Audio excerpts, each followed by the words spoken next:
रूस यूक्रेन जंग ऐसे दौर में जा पहुंची है जहां दोनों तरफ से विनाशक हथियारों से ताबड़तोड़ हमले किए जा रहे हैं। इसके पीछे वजह है कि सर्दियों से पहले यूक्रेन और रूस दोनों ही ज्यादा से ज्यादा इलाके पर अपना कब्जा करना चाहते हैं। इस बीच यूक्रेन ने अपनी रणनीति बदली है। यूक्रेन अब डिफेंस की बजाय मॉस्को से लेकर क्रीमिया तक काउंटर ऑफेंसिव मोड में है, जिससे रूस को जबरदस्त नुकसान हो रहा है। अब सवाल ये उठ रहा है कि रूस का पलटवार कितना विनाशक होगा। क्या रूस एटमी वेपन का इस्तेमाल करके यूक्रेन का संपूर्ण संहार करने वाला है?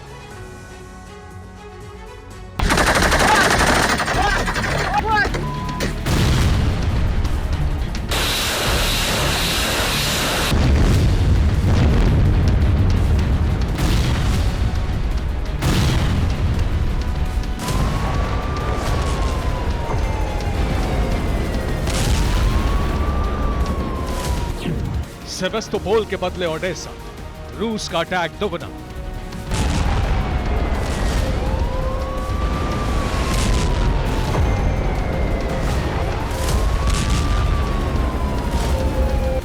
रात भर बरसी मिसाइल, ओडेसा में रूस की रक्त लीला।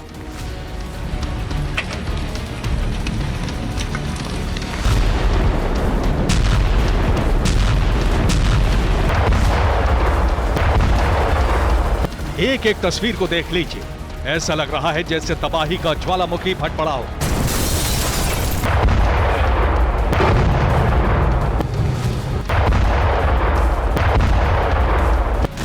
एक दिन पहले यूक्रेन ने सेवेस्तोपोल पर कहर बरपाया।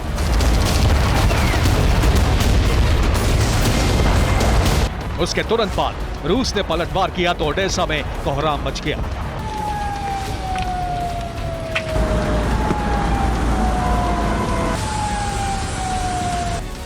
ओडेसा में तबाही की तस्वीर नंबर 1। इस तस्वीर में देखिए कैसे ताबड़तोड़ मिसाइल अटैक में कई हेक्टेयर में लगी फसल पूरी तरह बर्बाद हो गई।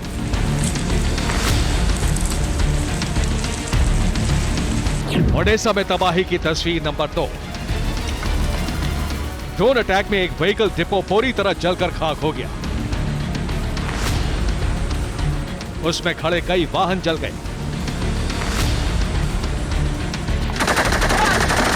ओडेसा में तबाही की तस्वीर नंबर 3। इस तस्वीर में देखिए कैसे यूक्रेनी सैनिक कामिकाज़ी ड्रोन को मार गिराने के लिए लगातार फायरिंग कर रहे हैं।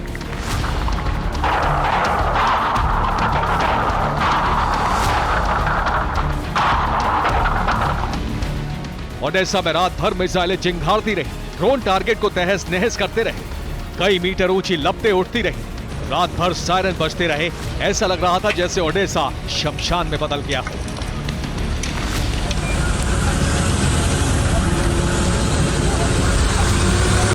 रात भर शहर तबाही की कैद में था और जब सुबह हुई तो बर्बादी का ऐसा मंजर था। कई वाहन जल चुके थे, इमारतें खंडहर बन चुकी थी।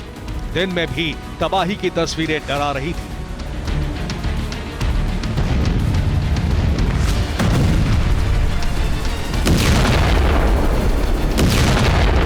अगर रूस ने बदले के लिए बारूदी तेवर अख्तियार कर लिए हैं तो यूक्रेन भी आर पार की लड़ाई लड़ने पर आमादा है।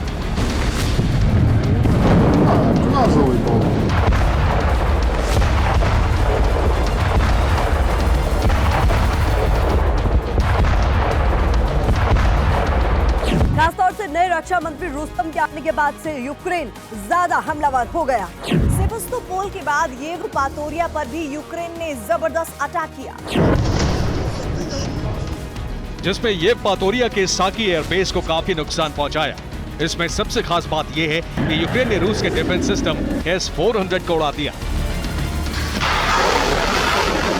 अब यह हमला नेपच्यून मिसाइल से किया या फिर कामिकाज़े ड्रोन से, इसका भी जल्द पता लग जाएगा। लेकिन इतना तय है कि यूक्रेन सर्दियों से पहले इसी तरह के हमले करता रहेगा। सिर्फ क्रीमिया ही नहीं, दूसरी जगहों पर भी हमलावर है।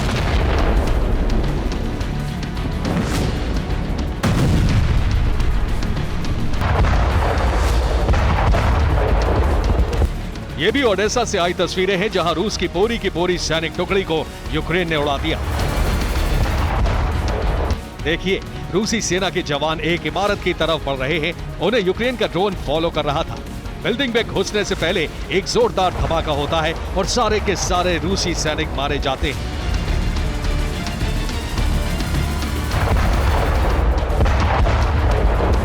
खेरसोन से आए इस वीडियो में देखिए कैसे रूस के T-90 टैंक के पर खच्चे उड़ जाते हैं। यूक्रेन के कामिकाज़े ड्रोन ने सटीक हमला करके रूसी टैंक को एक झटके में तबाह कर दिया, जिसके बाद कई फीट ऊंचा धुएं का गुबार उठ गया। ये डोनेस्क से आई तस्वीरें हैं जहां यूक्रेनी सेना लगातार आगे बढ़ रही है। इस दौरान वो नेटो से मिले हथियारों को छुपा कर रख रही है।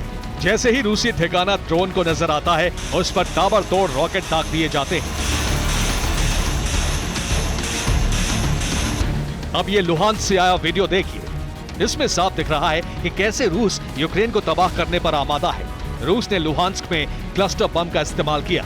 देखिए कैसे अंगारों की बारिश होती देखी। लुहांस्क में रूस और यूक्रेन के बीच जोरदार जंग चल रही है। यूक्रेन ने जर्मनी से मिले लेपर्ड को सदर्न फ्रंट पर लगा दिया है, जहां लेपर्ड पर सवार होकर यूक्रेनी सैनिक शिकार को निकलते हैं और रूसी सैनिकों को तबाह कर देते हैं।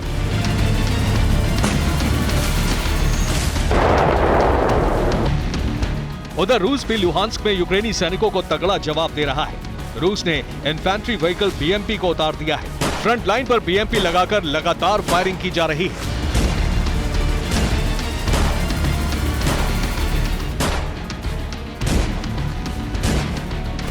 यूक्रेन से लगातार ऐसी तस्वीरें आ रही हैं। खासतौर से यूक्रेन वहां ज्यादा एग्रेसिव है जहां रूस का कब्जा है, इसलिए उन तमाम इलाकों में टक्कर आमने सामने की हो रही है। इसके अलावा यूक्रेन के रक्षा मंत्री रुस्तम के आने से यूक्रेनी सेना में नया दमखम आ गया है।